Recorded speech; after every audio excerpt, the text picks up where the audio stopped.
Pope Francis was the first Jesuit pope.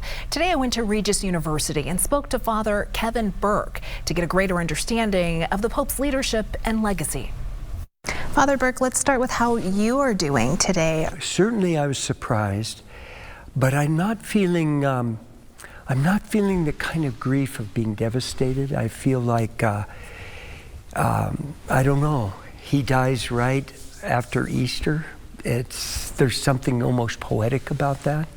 I have this sense that he was ready. He had lived such a full life, and these 12 years as the leader of the worldwide church obviously took a lot out of him. He gave everything. There's a part of me that wants to say, most of all, I'm feeling grateful. Most of all, I'm feeling deep gratitude for his life, his leadership, and really a sense of gratitude to God and a faith in God that it was time.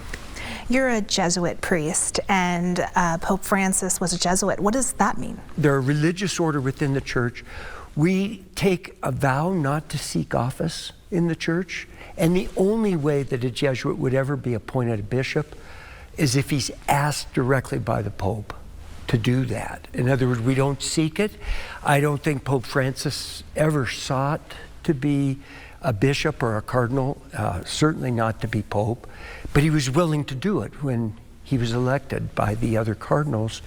And but what he brought to the papacy, I think, is the spirituality that's distinctive of Jesuits. Is that part of his legacy that he'll be remembered by? I think so. I mean, I've been talking with people all morning, and people will use words like his humility, his humanity, his joy, his care for the poor, his love, his desire to be with those who are suffering, his willingness to be with them, his love for children, all those kinds of things people will remember him for.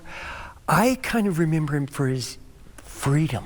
He had a deep inner freedom to be in a sense responsive both to the church's long tradition and at the same time the reality of the world as we're living right now.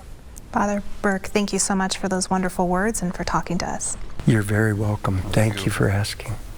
Beautiful. And Pope Francis's death now is followed by a traditional 9-day period of mourning.